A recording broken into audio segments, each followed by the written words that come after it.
Sisa-sisa era penjajahan Belanda menanggalkan ribuan bangunan terbengkalai. Bak menjadi penyintas zaman, setiap bangunan khas kolonial tetap setia mengabarkan titik-titik kejayaan pada masa silam. Adalah Tugu Lonceng, salah satu bangunan khas bergaya Eropa yang menjadi bukti kiprah Belanda di wilayah Bogor, Jawa Barat. Meski bentuknya tak sempurna lagi, bangunan ini seolah menjadi mesin waktu, perekam kejadian-kejadian lampau yang dituturkan lewat beragam peristiwa mistis.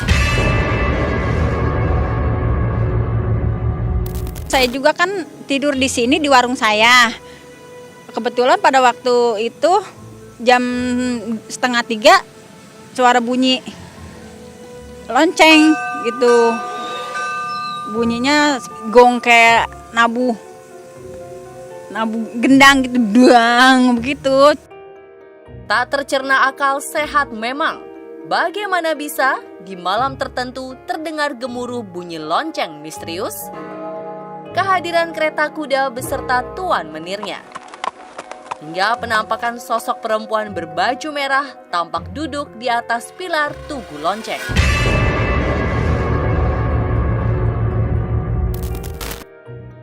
Inilah Kamis Misteri on the Spot, suara magis Tugu Lonceng.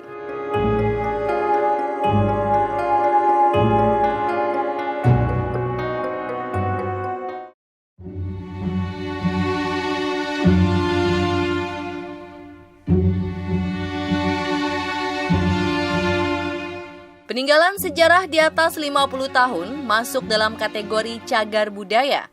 Tak salah jika kita menilik Tugu Lonceng. Situs sekaligus ciri kawasan Cilebut ini menjadi salah satu peninggalan yang tak ternilai harganya. Untuk situs Tugu Lonceng ini tentunya usianya sudah sangat tua sekali, 1850 sudah ada. Kenapa? Karena memang pada saat itu warga Belanda yang memang menurut sejarah menjajah negara kita pernah datang ke desa Cilebut Barat. Waktu itu masih disebut desa Cilebut. Dahulu, Tugu Lonceng divisualkan apik sebagai bangunan bercorak arsitektur Eropa. Bangunan segi 4 dengan 4 pilar dan genta besar menggantung di atasnya. Lewat tuturan lisan, terdapat juga 2 patung harimau yang ditempatkan di depan situs dengan tinggi 8 meter ini. Namun kini, lonceng utama sekaligus 2 patung harimau telah raib kebana rimbanya. Meskipun banyak bagian tembok terkelupas, aura magis masih kentara. Bahkan konon ada residu energi harimau di seputar Tugu Lonceng masih abadi menggema. Patung macan hampir berdekatan dengan situs Tugu Lonceng, seakan-akan seperti penjaganya situs Tugu Lonceng gitu. Itu kadang-kadang memang suka menampakkan diri seperti halnya macan pada umumnya. Kemudian juga kadang-kadang bisa berubah menjadi makhluk-makhluk yang lain. Sehingga di sini tentunya kami mengharapkan kepada siapapun untuk tetap berhati-hati dan waspada. Ada juga Pak, berbentuk juga macan juga ada di sini. Dia jalan terus, begitu kita lihat lagi kagak ada. Gitu. Jadi suatu keanehan juga Pak. Macan itu juga macan kayak kalau kata bahasa orang dulu macan siluman lah.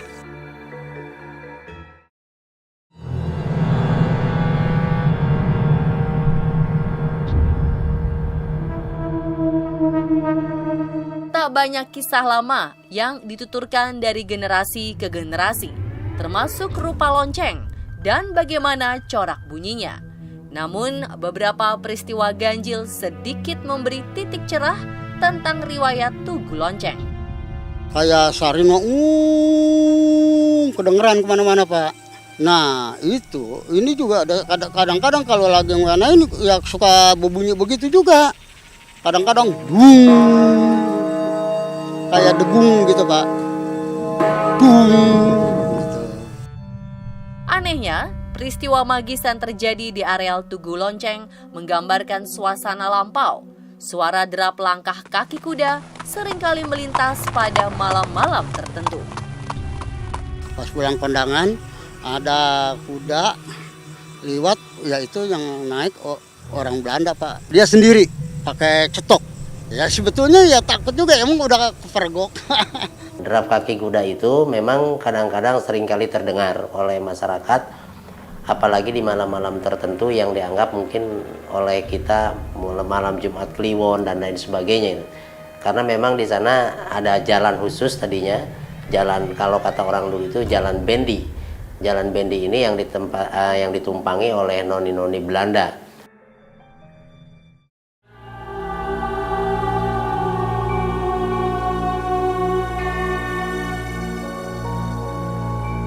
Kabupaten Bogor, khususnya kawasan Cilebut, pada masa kemerdekaan merupakan salah satu basis perkebunan karet milik Belanda. Tenaga kerja atau oleh warga setempat disebut penyadap karet diambil dari masyarakat setempat. Kala itu, Tugu Lonceng menduduki peran sentral guna mengakomodir tenaga kerja karet. Dikisahkan, suaranya mampu jauh menggema hingga ratusan meter.